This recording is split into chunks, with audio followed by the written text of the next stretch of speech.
우리가 지난주에는 그 물고기 뱃속으로 들어간 그 요나에 대해서 우리가 살펴보았습니다. 물고기 뱃속에 3일간 갇혀 있었던 요나가 드디어 물 밖으로 나왔습니다. 여러분, 요나는 그 3일간 물고기 뱃속에서 죽음을 경험했습니다. 숨이 붙어 있고 그가 생각하고 말하였지만 사실 요나를 둘러싸고 있었던 것은 죽음이었습니다. 그러나 그 죽음과 같은 어둠 속에서, 그 죽음과 같은 시면 속에서 요나는 하나님을 만났습니다. 그래서 그 죽음의 어둠 가운데에서 요나는 하나님의 음성을 들었고 하나님을 배웠으며 하나님의 구원을 받은 것입니다. 이 은혜가 저 여러분 우리 모두에게 충만하시기를 주님의 이름으로 간절히 축원합니다. 여러분, 요나는 다시 땅으로 나왔습니다. 2장 10절에 기록이 되어 있죠. 그런데 정확히 보면은 요나가 나온 것이 아니라 하나님께서 요나를 다시 땅으로 나오게 하셨습니다. 요나에게 두 번째 삶, 요나에게 두 번째 생명을 주님께서 주신 것입니다. 하나님께서는 범죄한 요나를 벌하여 멸하지 않으시고 그를 용서해 주셨으며 그에게 두 번째 기회를 하나님께서는 주셨습니다. 하나님께서 용서하셨으며 용서하심으로 말미암아 요나에게 두 번째 기회를 주신 것입니다. 사랑하는 성도 여러분, 하나님의 용서는 곧 새로운 기회입니다. 하나님의 말씀에 불순종하였던 자에게 다시 하나님의 말씀에 순종할 기회를 주시는 것이며, 거룩한 삶을 버리고 죄 가운데 나아갔던 자에게 또다시 거룩한 삶을 살아가도록 하시는 하나님께서 주시는 두 번째 기회입니다. 하나님의 뜻을 잃어버리고 하나님의 말씀을 거부하였던 자에게 또다시 주의 말씀을 주시고 주의 뜻을 깨우쳐 주시며 하나님의 뜻을 이루어가는 삶을 살으라고 하나님께서 또다시 두 번째 기회를 주시는 것입니다. 무너진 것을 다시 세우고 넘어진 것을 일으키며 쓰러진 것을 다시 회복할 수 있는 두 번째 기회, 그 두 번째 기회를 하나님께서 요나에게 주셨습니다. 사랑하는 성도 여러분, 하나님께서는 이 두 번째 기회, 새로운 기회를 저와 여러분에게도 주십니다.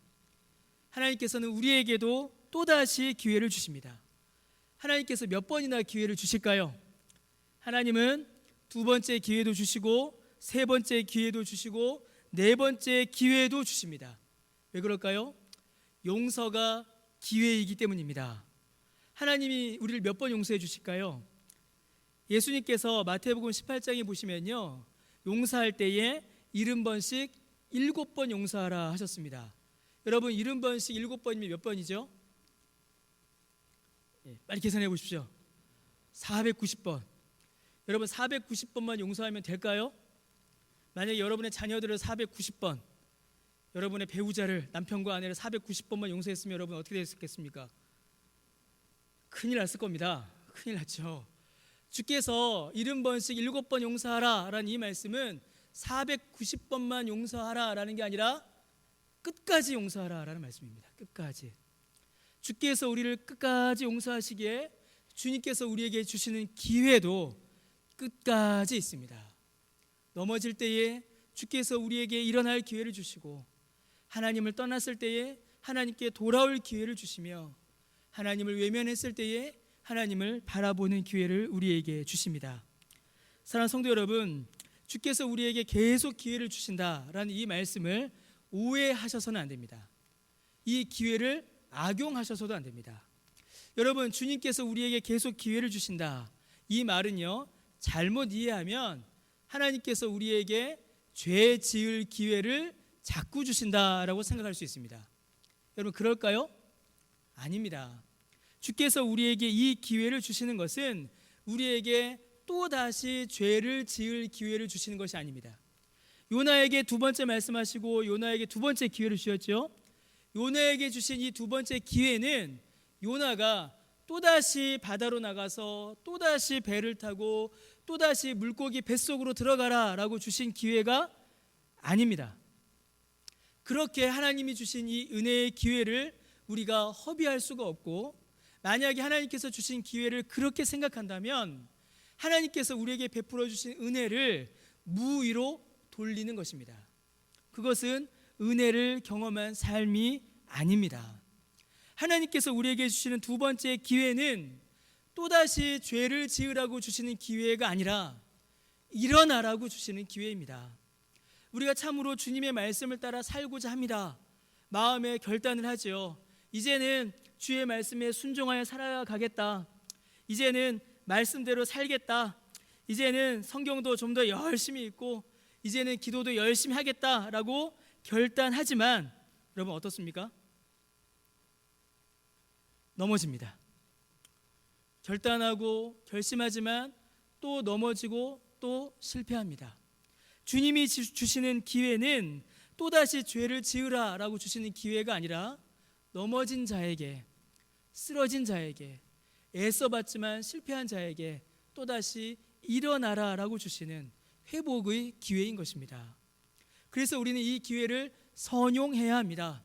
또다시 죄짓기 위하여, 죄로 나아가기 위하여 상황할 것이 아니라 비록 넘어졌으나 쓰러졌으나 실패했으나 주께서 다시 기회를 주시니 주님 손 붙잡고 다시 일어나는 일에 이 기회를 우리는 사용하여야 합니다. 주님 사랑하는 성도 여러분, 하나님께서는 예수 그리스도 안에서 예수님을 믿는 저와 여러분에게 이 기회를 주셨습니다. 예수 그리스도의 십자가에서 우리의 죄를 다 사하셨고 우리에게 새로운 삶을 살게 하셨습니다. 다시는 죄로 돌아가지 말라고, 또다시 하나님을 거역하지 말라고, 또다시 하나님을 버리고 바닷속으로, 풍랑 속으로, 물고기 뱃속으로 들어가지 말라고 하나님께서는 우리에게 기회를 주신 것입니다. 사랑하는 성도 여러분, 혹시 하나님께서 오늘 여러분에게 새로운 기회를 주지 않으셨습니까? 혹시 넘어졌으나 쓰러졌으나 실패했으나 하나님께서 주신 그 기회를 지금 받고 있지는 않으십니까? 혹시 오늘이 새로운 날들의 시작점이 아니십니까? 사랑하는 성도 여러분, 넘어지셨다면, 실패하셨다면, 쓰러지셨다면 오늘 주님께서 새롭게 주시는 이 두 번째 기회를 잡으시기 바랍니다. 이 두 번째 기회를 통하여서 오늘부터 새롭게 시작하시기 바랍니다. 오늘이 새로운 역사의 시작점이 되시기를 간절히 주님의 이름으로 축원합니다. 오늘 저와 여러분에게, 예수님을 믿는 저와 여러분에게 하나님께서 또다시 생명을 주시고 새로운 시작을 주십니다. 새로운 땅에 저와 여러분을 내려놓으십니다. 요나가 물고기 뱃속에서 나왔을 때에 땅 위에 섰지요. 그 땅은 전혀 새로운 땅이었습니다. 그렇게 우리도 주께서 새로 시작하게 하십니다. 새로운 땅에 저와 여러분을 내려놓으시고 새로운 역사를 주께서 시작하게 하십니다. 어제까지 넘어지셨다면, 어제까지 실패하셨다면 사랑하는 성도 여러분, 오늘부터 시작하시기 바랍니다. 오늘이 시작점입니다. 여러분, 요나의 새로운 삶은 하나님의 말씀으로 시작했습니다. 1절에 보시면 하나님의 말씀이 또다시 그에게 임하였지요. 새로운 시작의 은혜를 주셨습니다. 그리고 2절에 그 말씀의 내용이 기록되어 있습니다. 하나님께서 요나에게 주신 두 번째 말씀은 사실 첫 번째 말씀과 같은 말씀이었습니다. 두 번째 말씀 역시 니느웨에 가서 하나님의 말씀을 선포하라라고 하나님께서 말씀하셨습니다. 자, 그리고 3절에 요나가 어떻게 하죠? 요나가 여호와의 말씀대로 일어나서 니느웨로 가니라 라고 이렇게 3절에 기록되어 있습니다. 여러분, 이 3절은요 짧은 구절이지만 매우 중요한 내용을 그 안에 담고 있습니다. 하나님께서 처음 요나에게 말씀하셨을 때 요나는 하나님의 말씀에 거부하여 도망갔습니다. 그런데 그러한 요나의 걸음을 향하여서 대하여서 성경은 요나가 계속 내려갔다라고 기록합니다. 요나가 하나님의 말씀을 거부하여서 다시스로 가려고 요바로 내려갔죠. 배로 내려갔습니다. 배에서 배의 제일 아랫바닥으로 내려갔죠. 그 다음에 어디로 내려갔죠? 물고기 뱃속으로 내려갔죠. 그 다음에 어디로 내려갔습니까? 물고기 뱃속에서 저 밑에 심해까지, 시면까지 요나는 계속 내려갔습니다. 하나님의 말씀을 거부한 요나는 계속 아래로 내려가서 죽음과 같은 어둠까지 요나는 내려갔습니다. 자, 그런데 처음으로 요나가 일어났습니다. 그게 바로 3절입니다. 요나가 여호와의 말씀대로 어떻게 한다고요? 일어납니다. 요나가 드디어 일어나고 있습니다. 넘어진 자가 일어나고 쓰러진 자가 일어나는 것은 하나님의 말씀이 임할 때입니다. 하나님의 말씀이 요나에게 임했을 때에 이제 요나는 더 이상 그 말씀을 거부하거나 그 말씀에 불순종하지 않고 그 말씀에 순종함으로 요나는 일어납니다. 여러분, 일어나시기 바랍니다. 참으로 주의 말씀을 받으셔서 그 10년 가운데에, 그 삶 가운데에 참으로 일어나는 힘을 내는 그 역사를 여러분 받으시기를 바랍니다. 요나가 하나님의 말씀을 받았습니다. 그리고 요나가 일어났습니다. 그리고 요나가 새로운 삶을 시작합니다. 하나님의 말씀을 불순종하여 도망갔던 요나가 이제 하나님의 말씀에 순종하여 니느웨로 그 걸음을 옮겨갑니다. 사랑하는 성도 여러분, 주님께서 우리에게 주시는 새로운 생명, 그 두 번째 기회는, 그리고 새로운 삶은 여러분 새로운 삶의 목적을 가집니다. 주께서 주신 두 번째 기회는 우리로 하여금 이전과는 다른 삶의 방향으로, 다른 목적을 향하여 나아가도록 우리를 이끌어갑니다. 요나에게 두 번째 기회를 주셨잖아요. 그 요나는 이제는 요빠 다시스로 가면 안 되죠. 요나는 이제 니느웨로 가야 합니다. 이렇듯이 하나님께서 우리에게 두 번째 기회를 주실 때에, 우리에게 생명을 주실 때에, 구원을 주실 때에, 중생의 은혜를 주실 때에 하나님께서는 우리에게도 또 다른 새로운 삶의 목적과 삶의 방향성들을 하나님께서는 우리에게 주십니다. 그 삶의 모습, 새로운 삶의 목적이 오늘 우리가 읽은 성경 본문에 기록되어 있습니다. 여러분, 하나님께서 요나에게 주신 새로운 삶, 하나님께서 요나에게 맡기신 새로운 삶의 목적은 하나님의 사랑을 실현하는 삶이었습니다. 이게 전부였습니다. 그것도 니느웨를 향한 하나님의 은혜와 자비와 사랑이 이루어지는, 요나의 입술을 통하여서 니느웨에 하나님의 사랑이 이루어지는 그러한 새로운 삶을 하나님께서는 요나에게 맡기셨습니다. 여러분, 우리는 니느웨가 어떤 도시인지 지난번 설교에서 잠깐 살펴보았습니다. 여러분, 니느웨는 그 당시 최강대국이었던 아수르의 가장 번영한 도시였습니다. 지금으로 치면은 어딜까요? 지금으로 치면 미국의 뉴욕이나 우리나라의 서울과 같은 도시입니다. 강남과 같은 도시죠. 아주 크고 번영하고 번성한 도시였습니다. 사람들이 많이 모여들었습니다. 사람들이 많이 모여들면 뭐가 모일까요? 사람이 많으면요, 돈이 모이죠. 사람이 많이 모이니까 돈이 모였습니다. 사람도 모이고 돈도 모였어요. 그럼 이제 뭐가 그 다음에 생길까요? 사람이 모이고 돈이 모이면 권력이 생기죠. 그래서 여러분, 이 니느웨는 사람, 돈, 경제력, 권력의 핵심이 이 니느웨였습니다. 뿐만 아니죠. 사람이 많고 돈이 많고 권력이 모이면 사람들이 즐기는 문화가 발달하게 되고 사람들이 공부하여 지식이 그 안에 쌓이게 됩니다. 자, 그러면 이런 좋은 것만 있으면 좋겠는데 여러분, 서울에 좋은 것만 있나요? 어떻죠, 여러분? 강남에 좋은 것만 있나요? 확신이 없으신가요? 그러니까 집에서만 계시 마시고요. 가끔 강남 밤거리도 한번 나아가 보시고요. 세상이 어떻게 돌아가나 이렇게 한번 뉴스도 보시고요. 한 번씩 보십시오.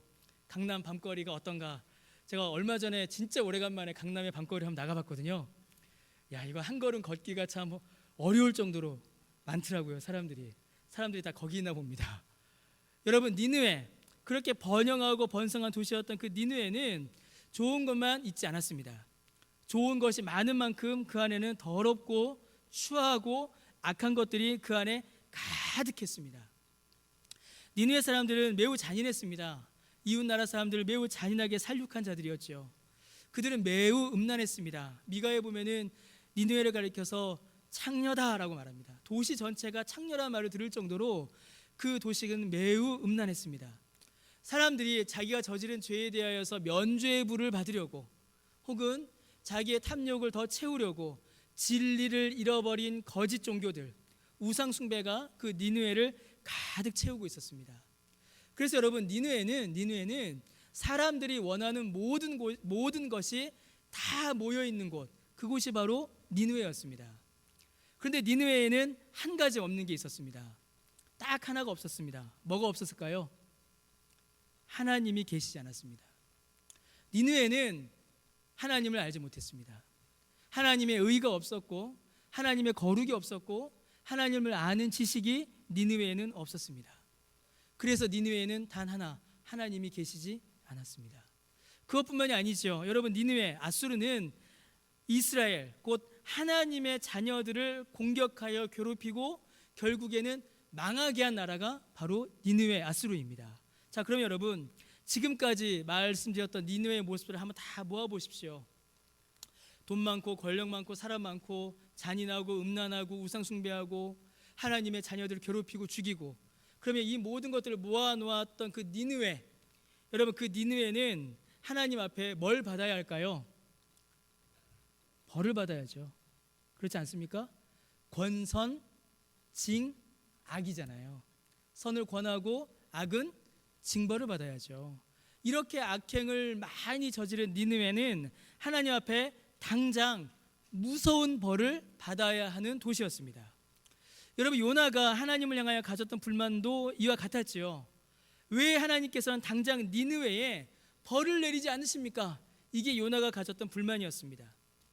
왜 니느웨에 소돔과 고모라에 내렸던 그 불심판을 내리지 않으시고 노아 때에 내렸던 물심판을 내리지 않으십니까? 왜 저 악한 니느웨를 하나님 당장 버리지 않으시고 저 니느웨를 심판하지 않으시고 저 니느웨를 멸하지 않으시고 왜 하나님 니느웨를 살려두십니까? 그게 요나가 하나님을 향하여 가졌던 불만이었습니다. 그러나 여러분, 우리는 이 요나의 이야기를 다 알고 있습니다. 니느웨를 향한 하나님의 뜻은 요나와 달랐습니다. 그리고 우리가 가지고 있는 일반적인 생각과도 달랐습니다. 여러분, 요나에게 새로운 기회를 주신 하나님께서는 니느웨에도 두 번째 기회를 주시기로 결정하셨습니다. 여러분, 범죄하여 하나님의 심판을 받을 수밖에 없었던 요나에게 하나님께서 은혜를 베푸셨습니다. 하나님을 떠나 죄를 즐거워하며 죄 가운데에서 하나님을 거역하였던 요나가 아니라 저와 여러분에게도 하나님께서 은혜를 베푸시고 살리셨으며 저와 여러분에게도 두 번째 기회를 주셨습니다. 그 하나님께서 니느웨에도, 좀 더 정확히는 니느웨에 살고 있는 사람들에게도 하나님께서 두 번째 기회를 베푸시기로 결정하신 것입니다.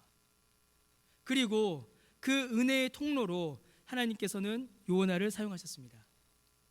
니느웨 싫다고, 니느웨가 밉다고 그렇게 거부하고 도망가던 요나를 하나님께서는 니느웨를 향한 하나님의 사랑의 통로로 사용하셨습니다. 요나에게 주신 새로운 삶의 목적은 바로 니느웨를 향한 하나님의 사랑을 전하는 것이었습니다. 사랑하는 성도 여러분, 하나님께서는 니느웨를 버리지 않으셨습니다. 그리고 하나님께서는 이 세상도 포기하지 않으십니다. 성경에 기록된 최초의 도시는 여러분 창세기 4장에 기록된 가인이 에덴 동쪽에 세운 에녹성입니다. 가인이 이제 그 범죄하고 나서 부모님을 떠나서 에덴 동쪽에 가서 도시를 만들지요. 가인의 범죄에서 도시가 시작됩니다. 그리고 그 에녹성 역시 살인, 그리고 일부 다처와 같이 하나님의 말씀에 어긋나는 죄들이 그 성에 가득 있었습니다. 자, 이 에녹성 이후에 기록된, 성경에 기록된 도시들, 에녹성 이후에 사람들이 많이 모여 살았던 곳들은 여러분 성경을 보면 거의 다 부정적으로 기록되어 있습니다. 특히 창세기에 기록된 도시들은요, 긍정적인 게 별로 없습니다. 거의 없습니다. 창세기 7장에 보면 사람들이 이 땅에 번성하고 가득해집니다. 사람들이 많이 살게 돼요. 그러면서 또한 어떤 일이 벌어졌을까요? 사람들이 이 땅에 충만하여지니 죄가 관영하였다라고 기록되어 있습니다. 사람들이 이 땅에서 많이 살아요. 도시를 이루고 문명을 이루고 산업을 일으킵니다. 그런데 그 땅에 범죄가 가득하여 하나님의 영이 떠나는 일이 기록되어 있습니다. 그리고 홍수로 하나님께서 심판하셨지요. 여러분, 홍수 후에 창세기 11장을 보면 사람들이 또다시 모여듭니다. 사람들이 막 모여서 도시를 이루어요. 그리고 도시를 이루고 그 도시에 모인 사람들이 뭘 만들죠? 창세기 11장에 보시면요, 이거 성경 퀴즈 한번 해야겠네요.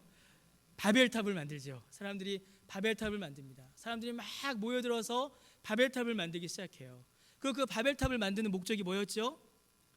우리의 이름을 내자, 우리의 이름을 높이 내자. 그래서 누구와 같아지는 겁니까? 하나님과 같이 되자. 여러분, 사람들이 모여서 도시를 이루고 문명을 이루고 산업을 일으켰는데 그 목적은 하나님께 저항하는 것이었습니다. 그럼 그 뒤로는 어떤 일이 벌어졌을까요? 아브라함의 시대가 시작되고 가장 비옥하고 풍요로운 땅이 있었는데 그 땅의 이름이 소돔과 고모라였습니다. 가장 비옥하고 풍요로운 땅, 사람들이 너도 나도 가서 살고자 했던 그 땅이 소돔과 고모라였는데 그 소돔과 고모라는 가장 음란하고 가장 악한 땅이었습니다. 여러분, 사람들이 모여 도시를 이루고 그 도시는 타락하고 범죄하고 심지어 하나님의 심판을 받았습니다. 그래서 여러분, 우리도 은연중에 세상과 도시를 더럽게 여기고 멀리해야 하고 싫어해야 한다라고 우리도 은연중에 생각할 때가 있습니다.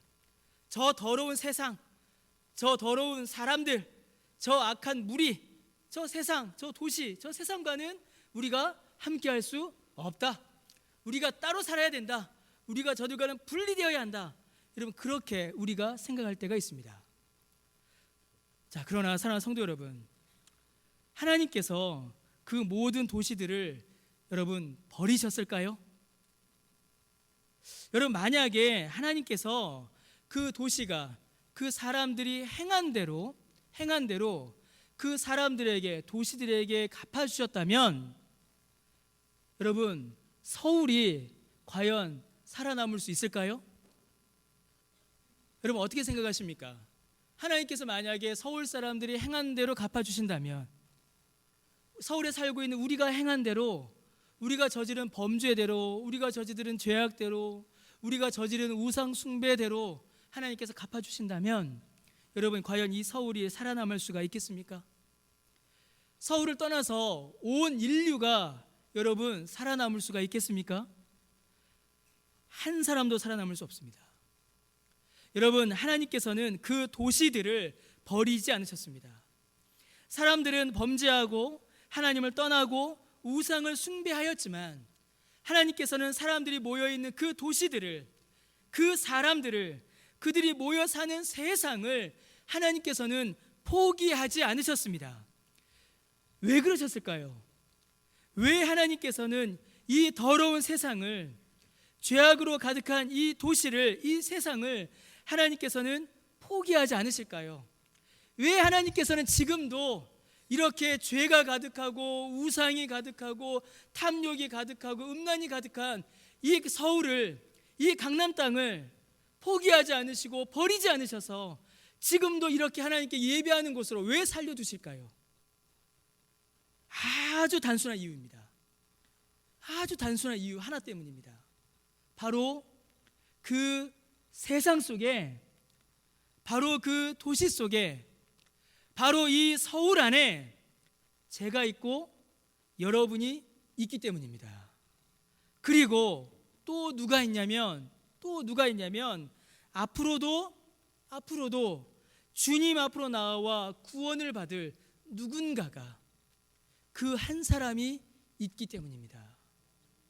하나님 앞에 나와 두 번째 기회를 받아야 할, 하나님께서 두 번째 기회를 주시고자 하시는, 하나님의 사랑으로 말미암아 죄악에서, 고통에서 건져내어 새로운 삶을 살게 하실 그 한 사람이 이 도시 속에, 이 세상 속에 있기 때문에 하나님께서는 이 도시를, 이 세상을 포기하지 않으십니다. 여러분, 죄가 관영하여 성령이 떠나신 그 땅에 누가 있었냐면 하나님을 사랑하는 노아가 있었습니다. 여러분, 바벨탑의 죄악의 혼란함이 온 땅을 덮고 있었습니다. 그런데 그 죄악의 혼란함 속에 누가 있었을까요? 그 죄악의 혼란함 가운데에 아브라함의 역사가 감추어져 있었습니다. 여러분, 하나님께서 사랑하시는, 하나님께서 또다시 기회를 주기 원하시는 누군가, 그 한 사람이 그 세상 속에 있기 때문에 그 사람을 건지시려고 하나님께서는 이 세상을 포기하지 않으시는 것입니다. 여러분, 신약으로 넘어오면 이 사실은 너무나도 분명하게 나타납니다. 여러분, 예수님께서 어디서 태어나셨죠? 이제 곧 성탄절인데 베들레헴에서 태어나셨죠. 여러분, 베들레헴은 어떤 도시냐면 이스라엘의 행정적인 수도와 비슷한 곳입니다. 사람들이 많이 모여드는 곳이에요. 그곳에서 예수님께서 태어나셨습니다. 여러분, 예수님께서 주로 말씀을 가르치시고 기적을 행하시고 사람들에게 말씀을 가르치셨던 그 장소가 여러분 어디였을까요? 이스라엘 땅 안에 있는 가버나움이었습니다. 가버나움이 어떤 도시일까요? 가버나움은 이스라엘 안에서 사람들이 가장 많이 모여 살고 상업이 가장 활발하고 경제의 중심지가 가버나움이었습니다. 여러분, 예수님이 어디서 죽으셨죠? 예수님 어디서 부활하셨죠? 이스라엘의 수도인 예루살렘에서 예수님이 십자가에 달려 죽으시고 부활하셨습니다. 여러분, 예수님 어디 가셨습니까? 예수님 세상 속으로 들어가셨습니다. 예수님 사람이 많이 있는 곳으로 가셨고 예수님께서는 사람들에게 찾아가셨습니다. 여러분, 초대교회는 대부분 어디에서 생겨났을까요? 바울 서신들, 우리 뒤에 바울 서신들을 보시면 그 제목들이 다 도시의 이름이지 않습니까? 예배소, 고린도, 갈라디아, 골로새, 데살로니가 전부 다 여러분 대도시였습니다. 그곳에 사람들이 많이 모여 살았고 그곳에 많은 일들이 벌어졌으며 우상 숭배가 횡행하던 도시들이 바로 그 도시들이었습니다. 그 절정이 어딜까요? 그 절정이 바로 로마입니다. 로마가 어디입니까? 그 당시에 전 세계를 제패하였던 로마 제국의 수도였습니다. 그 로마에 복음이 들어갔고 로마에서 교회가 세워졌으며 기독교가 전 세계로 퍼져나가는 시작점이 되었습니다. 하나님께서는 하나님의 사람을 살리시려고 사람을 향하여 나아가셨으며 사람 안에 교회를 이루셨고 사람에게 주의 복음이 증거되게 하셨습니다. 여러분, 제가 지금 하나님께서 대도시만 사랑하시고 시골은 사랑하지 않으신다, 제가 지금 그 말씀을 드리는 게 아닙니다. 그런 의미가 결코 아니죠. 여러분, 하나님께서는 이 세상을 버리지 않으신다라는 것입니다. 하나님께서는 이 땅을, 이 나라를 포기하지 않으신다라는 것입니다. 왜요? 이 땅 안에, 이 세상 안에, 이 도시 안에 하나님 앞에 두 번째 기회를 받아야 할, 새로운 삶을 살아야 할 그 누군가가 있기 때문입니다. 사랑하는 성도 여러분, 요한복음 3장 16절에 뭐라고 기록되어 있죠? 하나님이 세상을 이처럼 사랑하사. 우리 같이 한번 읽어보겠습니다. 자, 시작. 하나님이 세상을 이처럼 사랑하사 독생자를 주셨으니 이는 그를 믿는 자마다 멸망하지 않고 영생을 얻게 하려 하심이라. 여러분, 우리 교회에 새로 만든 공간이 한 군데 있는데 이제 만나홀 새로 만들었죠. 우리 세탁소 쪽으로 들어온 입구에 옛날에 사택 공간을 정리하고서 홀을 만들었습니다. 그리고 이제 문으로 들어오자마자 왼쪽에 흰 벽이 있습니다. 다 보셨죠? 그렇게 흰 벽을 이제 만들었습니다. 흰 벽을 만들고 저에게 매우 중요한 숙제가 주어졌습니다. 어떤 숙제냐면 그 벽을 채우라라는 사명이 저에게 주어졌습니다. 우리 장로님들께서도 당회에서도 그걸 좀 채워보세요라고 말씀하시고 여러분들이 도대체 그 벽을 무엇으로 채울 거냐고 저한테 많이 물어보셨고 저에게 질문하셨고 또 이렇게 채우자 저렇게 채우자 저한테 많은 의견들을 주셨습니다. 근데 제가 여러분 아시다시피 별로 미적 감각이 없습니다. 자, 보시는 대로 뭐 이렇게 저는 옷도 그냥 걸려 있는 옷 입고요, 넥타이도 그냥 걸려 있는 거 하고 뭐 이런 거 잘 따지질 않습니다. 미적인 감각이 제가 별로 없어요.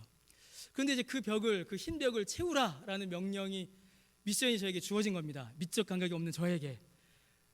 제가 그 벽을 놓고 기도했습니다. 정말로요. 하나님, 이 벽을 무엇으로 채워야 할까요? 여러분, 그 공간이 얼마나 중요한 공간입니까? 교회에 들어오자마자 처음 만나는 공간입니다. 우리 교회에 발을 들이자마자 처음 만나는 공간이고 처음 보는 장소가 바로 그 공간, 그 벽입니다. 그러면 이 벽에 도대체 무엇을 채워야 하나? 우리 교회에 처음 오신 분이 우리 교회에 들어와서 처음으로 봐야 할 메시지, 우리 교회에 처음 걸음하신 분이 처음으로 만나야 할 메시지가 과연 무엇일까?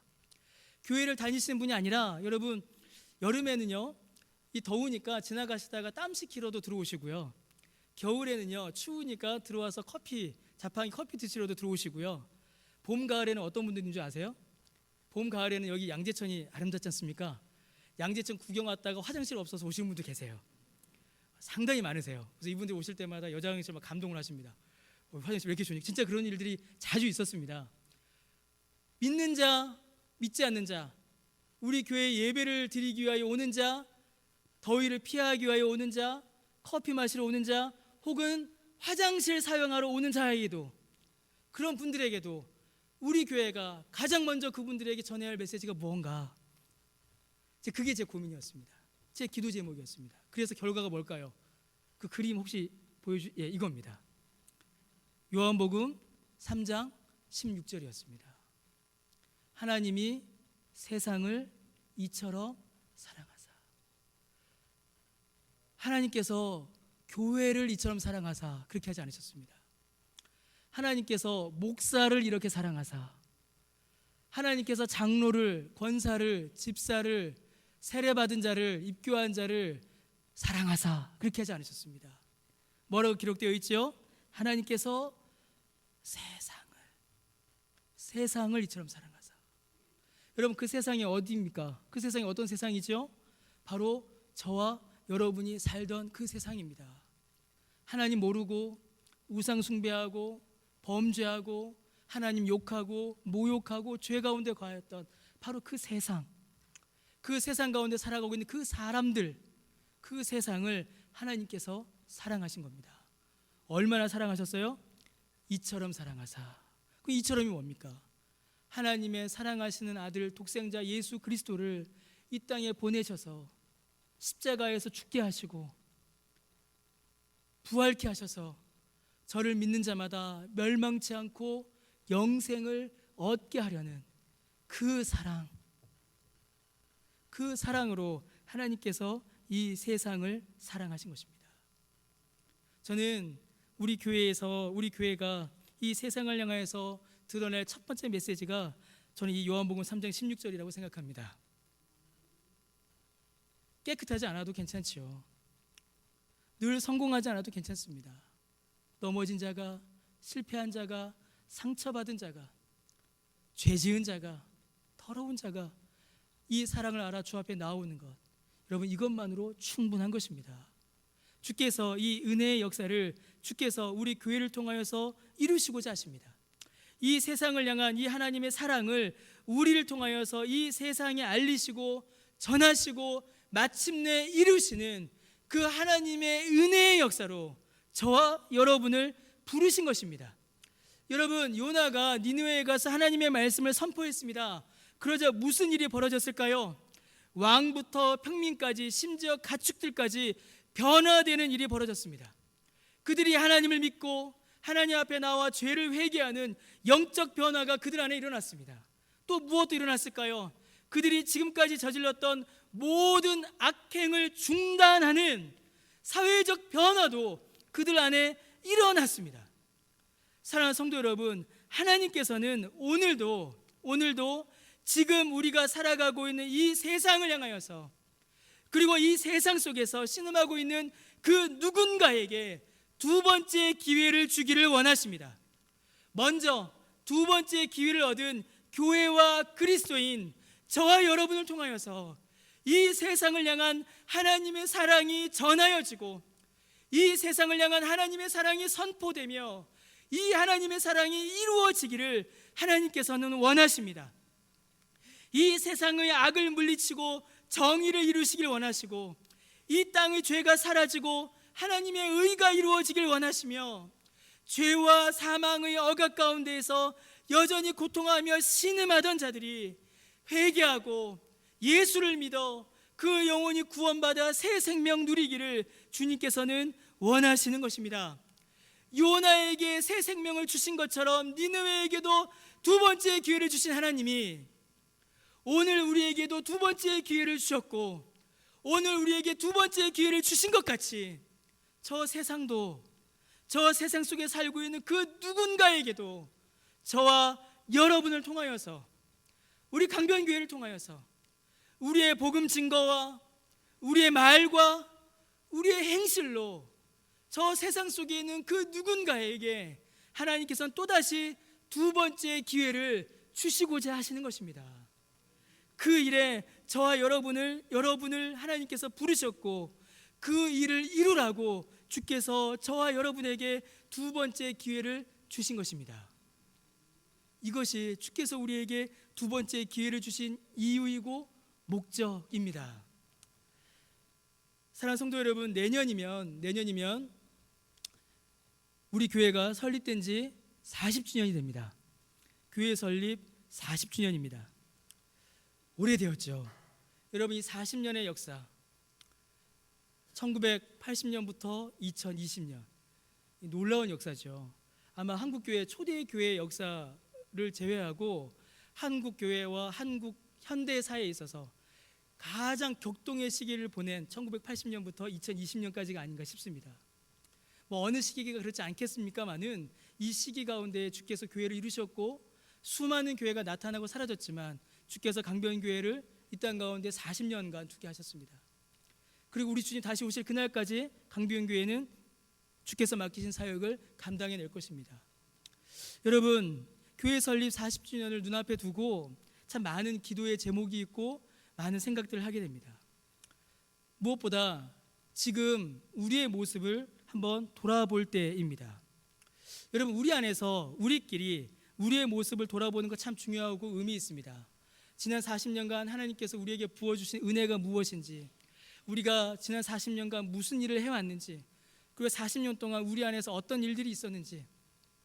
청담동 그 삼익 아파트 상가 가봤거든요. 저도 거기서 시작하여서 도곡동으로 건너와서 여기에서 교회를 이루고 세워갔던 그 모든 시간들의 역사, 그 역사들을 돌아보는 것, 우리 안에 무슨 일이 있었는가를 돌아보는 것, 여러분 굉장히 중요한 일입니다.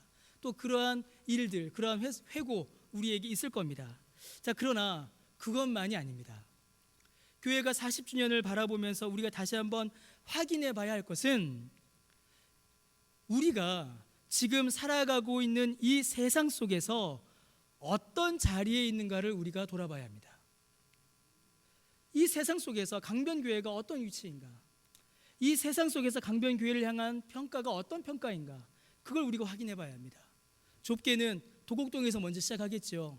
좁게는 이 도곡동 사람들이, 이 도곡동에 있는 상가들이 이 강변교회를 과연 어떻게 생각할 것인가, 과연 강변교회를 알고나 있을까, 우리 강변교회 위치가 도곡동에서 어떤지 우리가 돌아봐야 합니다. 조금 넓게는 강남구에서, 조금 넓게는 서울시에서, 조금 더 넓게는 우리 대한민국에서, 조금 더 넓게는 이 세상에서 과연 우리 강변교회의 위치는, 강변교회를 향한 평가는, 강변교회는 어떤 말을 듣고 있는지 우리의 모습을 확인해 봐야 합니다. 여러분, 그리스도인과 교회는 세상 속에서 어떻게 있어야 할까요? 여러분, 그리스도인과 교회가 세상 속에서 어떤 모습으로 자리해야 할까요? 여러분, 그리스도인은, 그리고 교회는 세상과 분리될 수 없습니다. 교회는 세상 속에서 세상과 함께 살아갑니다. 그리스도인, 교회가 세상과 분리되어서 따로 살지 않고 모든 그리스도인은, 모든 교회는 세상 속에서 세상과 함께 살아가고 있고 살아가야 합니다. 그러나 사랑하는 성도 여러분, 교회와 그리스도인은 세상과 함께 살아가지만 세상과 섞여서는 안 됩니다. 세상과 함께 살아가지만 세상과 구별되지 않은 채로, 이게 세상인지 교회인지 뒤섞여 버려서 세상과 교회가 구별되지 않는 그런 모습은 교회가 세상 속에서 살아가는 모습이 아닙니다. 교회는 세상 속에서 세상과 함께 살아가지만 세상과 섞이지 않아야 합니다. 여러분, 교회와 그리스도인들은 세상을 불쌍히 여기고 주님의 사랑으로 사랑하고 이 세상을 섬겨야 합니다. 그게 주께서 우리에게 맡기신 일입니다. 그러나 세상을 사랑하고 섬겨야 하지만 교회와 그리스도인은 세상을 숭배해서는 안 됩니다. 우리가 숭배할 분, 우리가 예배드릴 분은 오직 하나님뿐이십니다. 교회가 만약에 세상을 숭배하기 시작하면, 교회가 만약에 세상을 예배하기 시작하면 그건 더 이상 교회가 아닙니다. 교회는 세상 속에서 살아가고 세상을 사랑하고 세상을 섬겨야 하지만 세상을 숭배해서는 안 됩니다. 여러분, 교회와 그리스도인들은 세상 속에서 살아갈 때에 세상의 질서 속에서 살아가야 합니다. 교인도 그리스도인도 세상의 질서를 따라야 하고 세상의 법을 따라야 합니다. 그러나 교회와 그리스도인들을 지배하는 것은 세상이 아닙니다. 교회와 그리스도인을 통치하는 것은 하나님이시지 결코 세상이 아닙니다. 여러분, 교회와 그리스도인은 세상에서 이렇게 살아야 합니다. 세상과 함께 살아가지만 세상과 섞여서는 안 되고, 세상을 불쌍히 여기고 섬기지만 세상을 숭배해서는 안 되고, 세상의 질서 속에서 살아가지만 세상의 통치를 받아서는 안 됩니다. 교회는, 그리스도인은 세상과 함께 살아가지만 세상을 변화시키는 존재입니다. 하나님의 의를 이루며 하나님의 뜻을 행하며 하나님의 나라를 이루어가는 거룩한 존재가 그리스도인이고 주님의 교회인 것입니다. 주의 사랑으로, 주의 말씀으로 우리는 이 세상을 섬기며 변화시키며 나아가는 거룩한 주의 자녀요, 주의 백성이요, 주님의 교회가 되어야 합니다. 사랑하는 성도 여러분, 오늘 저와 여러분을 통하여서, 우리를 통하여서, 우리 강변교회를 통하여서 이 세상에 변화가 과연 일어나고 있습니까? 여러분, 제가 지금 큰 거시적인 걸 말씀드리는 게 아닙니다. 물론 그리스도인으로 인하여서 이 나라와 이 민족과 이 서울이 변화되어야 합니다. 그리고 그 변화가 일어날 것입니다. 그러나 그 이전에 먼저 여러분으로 말미암아 여러분이 만나는 가장 가까운 공동체가 변화되고 있습니까? 여러분, 여러분의 가정이, 여러분의 학교가, 여러분의 직장이, 이 마을이, 이 도시가 여러분 변화를 경험하고 있습니까? 여러분, 가장 가까이 계신 분들이 두 번째 기회를 하나님께로부터 받고 계십니까? 여러분의 입술을 통하여서 두 번째 기회가 그들에게 소개되고 그들에게 전하여지며 그들이 하나님께서 주시는 두 번째 기회를 받아서 죄를 회개하고 거룩한 삶으로 나아가는 변화, 죄와 사망의 억압을 벗고 복음으로 나와 생명과 영생의 구원의 은혜를 맛보는 그 놀라운 변화, 여러분, 그 변화가 일어나고 있습니까? 사랑하는 성도 여러분, 우리 강변교회는 참으로 이 세상을 향한 하나님의 복의 통로로서, 이 세상을 향한 하나님의 은혜의 통로로서 그 사명을 여러분 우리가 감당하고 있습니까? 어떠십니까? 저는 믿기로, 감사하기로 하나님께서 지금까지 우리에게 맡기신 그 사명을 우리가 잘 감당해 왔다라고 저는 믿고 그 은혜에 감사합니다. 그리고 이제 앞으로도 우리는 이 사명을 감당해야 합니다. 새롭게 시작할 때입니다. 늦지 않았습니다. 요나를 통하여서 니느웨에 역사하신 하나님의 그 놀라우신 사랑이 저와 여러분을 통하여서, 우리 교회를 통하여서 이 땅 가운데도 이루어질 것을 믿습니다. 하나님께서 저와 여러분을 그렇게 사용하실 것입니다. 우리 이 시간 함께 찬송하겠습니다. 찬송가 515장을 우리 함께 찬송하겠습니다.